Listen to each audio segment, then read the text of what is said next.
Hello, welcome to the third Linux lesson. In the lesson, we are going to do two things. First, you will understand the structure of the file system, what the root directory is, why there are no C and D drivers, and what you typically find in folders like etc, var, and home. Second, we will practice the core everyday commands, how to move around directories, list contents, create files and folders, copy, move, and delete things carefully so you don't break your system. At the end, we will cover a very important topic, links. I will show you the difference between symbolic links and hard links and how to tell them apart in practice. Let's start with the basics. In Linux, everything starts in the root directory. Let's move into it.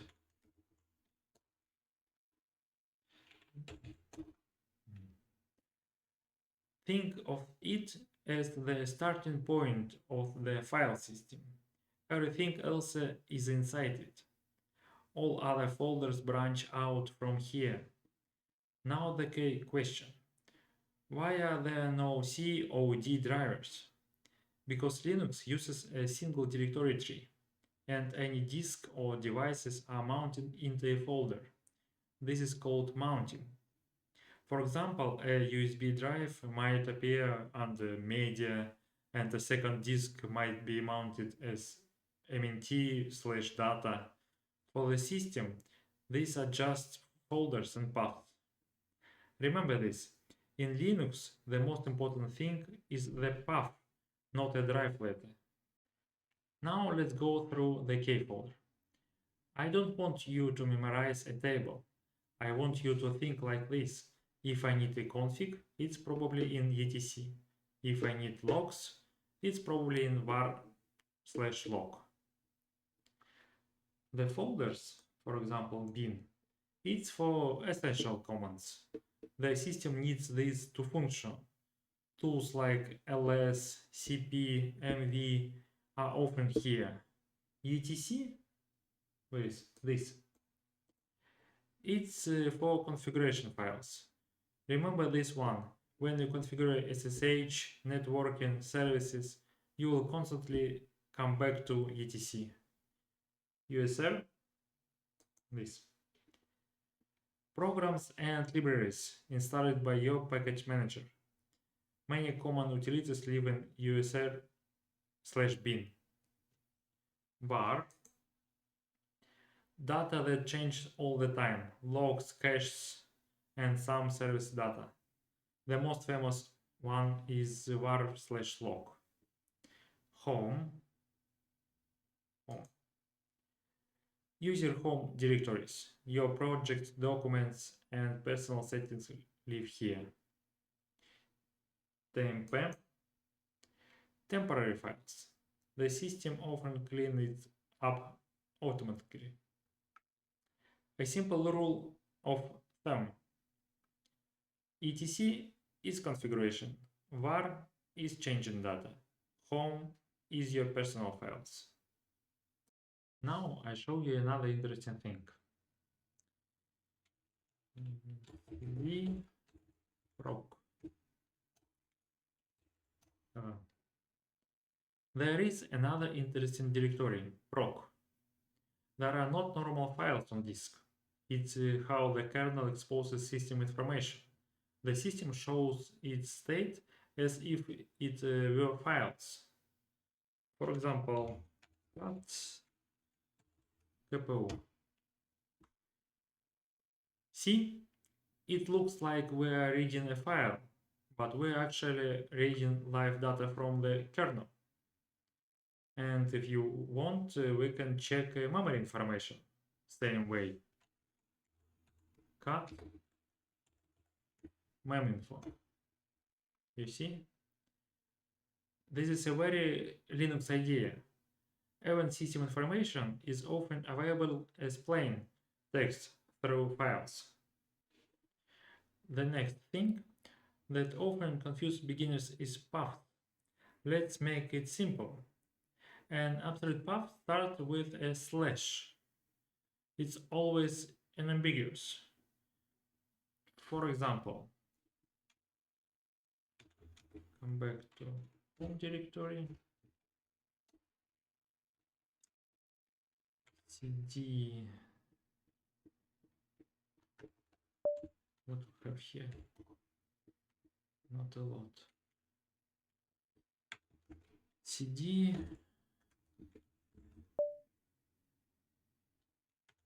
documents. You see, from slash home webbox users documents, we are here in documents. Always start from the slash. And a relative path is from where we are right now.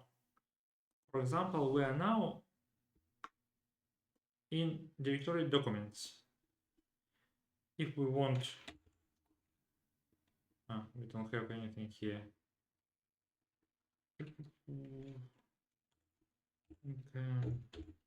Here, test.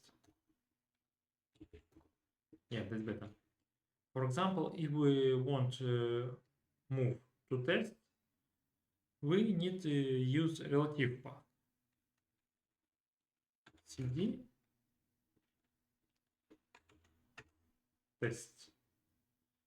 You see, we're starting from place where we are.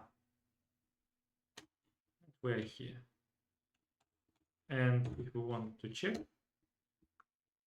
the absolute path, this. And there are 3 symbols you should know, like the alphabet. Point, it's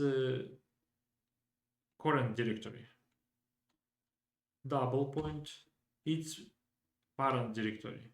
For example, cd double point, and we come back to parent directory. If we do it again, we come back again. And tilde, it's your home directory. For example, cd tilde, and we are the home directory. Sorry. That's easy. Before you delete, copy, or do anything risky, always answer one question first. Where am I? For this, we use the pvd command. pvd stands for print working directory. pvd. pvd shows the current directory. If I change it again,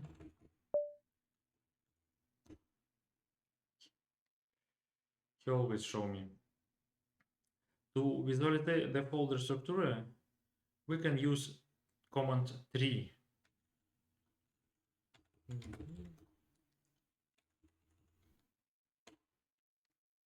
This is great for learning and project. You can see the structure without running ls 100 times. Now let's talk about cd. cd means change directory. It's command used to move between folders. Now we move around. For example, cd documents. And documents.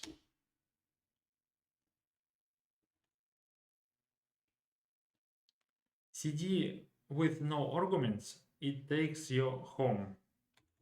cd, and we come back to home directory. cd with minus, it jumps back to the previous directory. cd minus, and we come back to documents. If you switch between 2 locations, cd saves a lot of time. Now let's look inside directories. A simple command ls is fine, but the practical version is ls -la. -l gives you a detailed view, and -a shows hidden files. The first column is the most important. The very first character shows the type. D, it's a directory. See here. Minus, it's a regular file. And L, but we don't have L here. No, I'll show you later. L, it's a link. Then you see permissions, owner, group, size, and timestamp. We will go deeper into permissions in another lesson, but for now you should at least understand what you are looking at. Sometimes it's useful to see the inode. It's like an internal ID for a file in the file system. ls-i. At first, this may sound like unnecessary theory, but in a couple of minutes, when we create hard links, inode will make perfect sense. Let's create a safe workspace for experiments, so we don't touch system directories.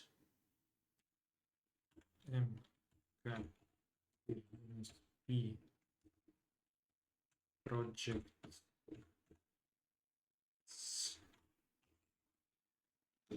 Linux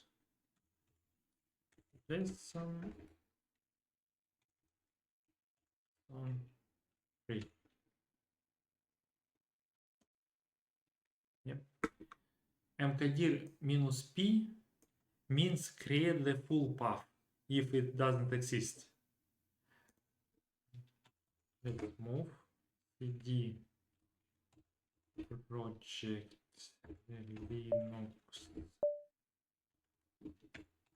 Linux lesson and create a file. Touch notes txt. Touch create an empty file. People also use it to quickly create placeholders or update timestamps. Now 3 commands you will use every day. Copying.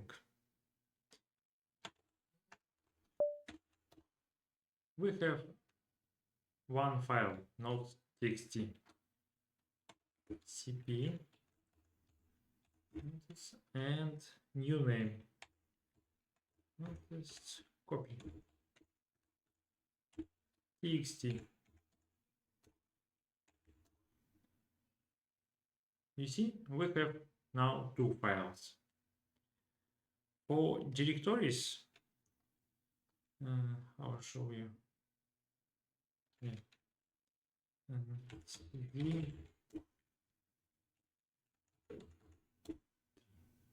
You see, we have directory lesson, and there are 2 files. If we want to copy a directory, cp lesson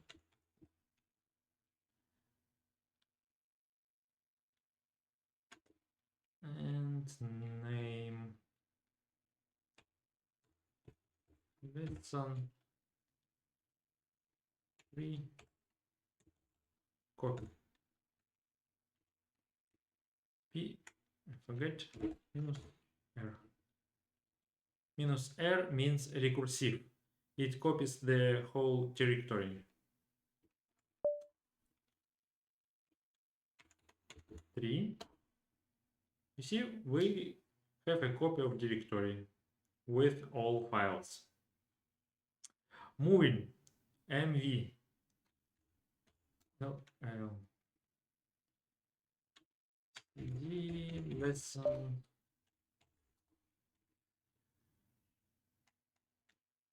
moving or renaming, it's all command mv.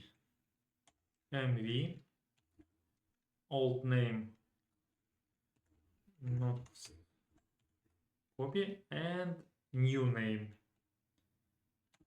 copy txt. Yeah, all done. And important command rm remove rm copy.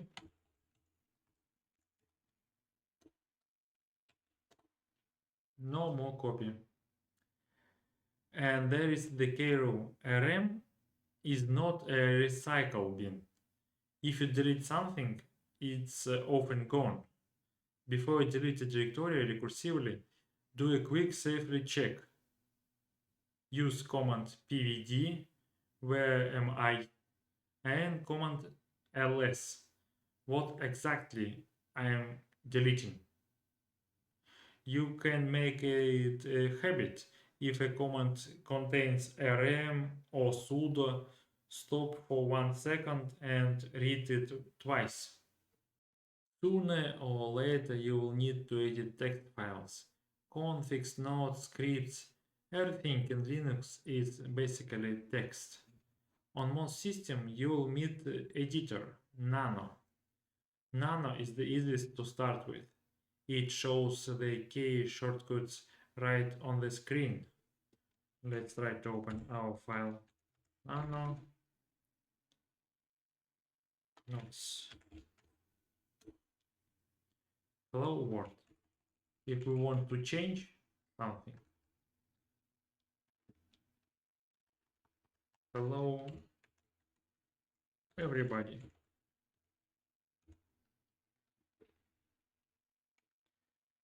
To save, press Ctrl plus O. Enter.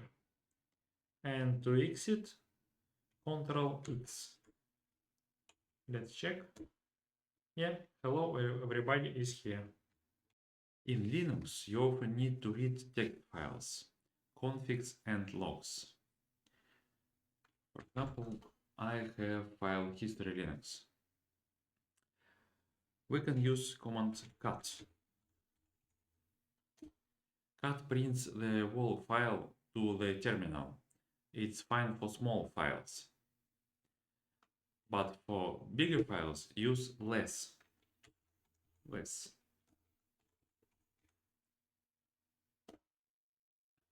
It lets you scroll and search. And quiet with Q. Press Q and you quiet. Just the start or the end, head and tail. If you need the first lines, use head. Head history. Only first lines. If you need the last lines, use tail. Tail history. Only last lines.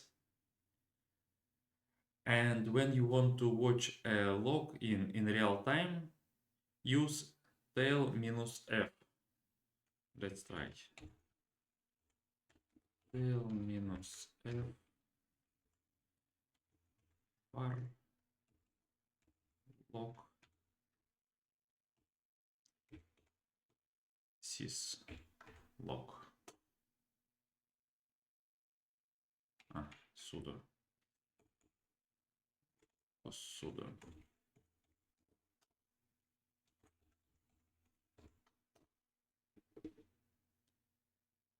Minus F means follow. It keeps the command running and shows new lines as they appear. This is a very useful bit when you start a service and want to see what's going on. You often keep tail minus F running. Now a very important topic, links. Linux has two types. Symbolic link is like a shortcut. It stores the path to the target. Let's show.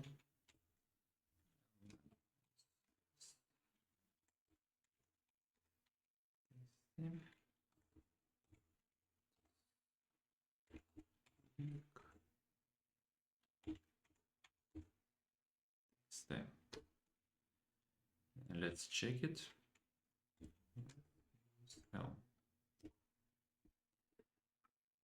You'll see nodes link.txt show on nodes.txt and have type L. It's link. If you move or delete nodes.txt, the link can break because it points to a path. And hard link. Hard link is different. It's a second name for the same file at the file system level. Hard links share the same inode. Let's try.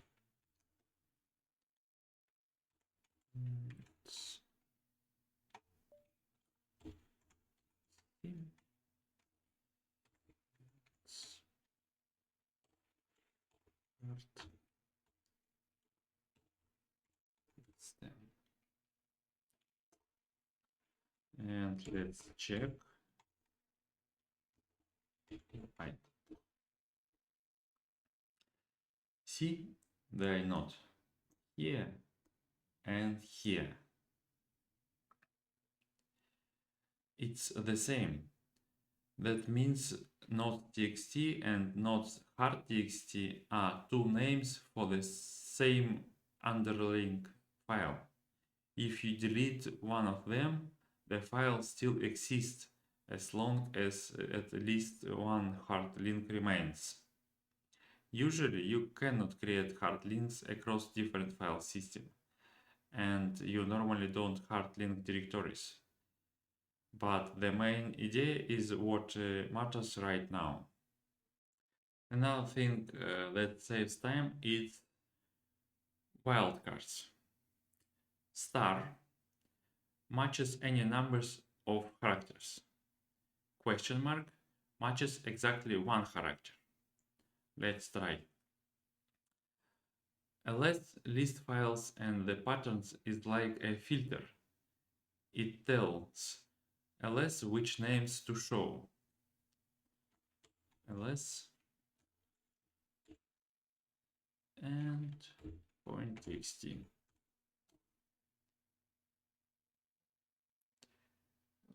This lists all files that end with .txt. Only this. Oh, let's try another. I show what I have in this directory. ls file question mark and txt. You see, this command show only this file because on the place question mark only one character, and didn't show this because here two. Important, the shell explains this, not the command itself. And the last command for today is the file command. Identify a file type. It's simple, but it helps a lot. I'll show you.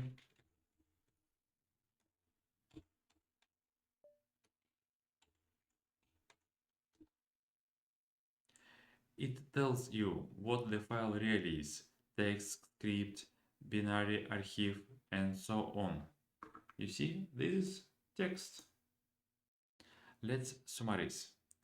Today you learned the Linux file system structure, the root directory, the K directories, and even proc.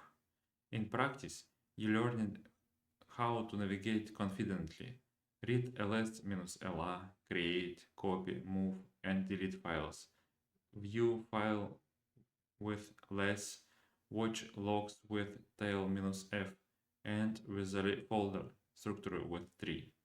And finally, you learned links symbolic with heart and how to tell them apart with ls-l and ls-li. In the next lesson, we will look at file system and disks, and we will also talk about installing software.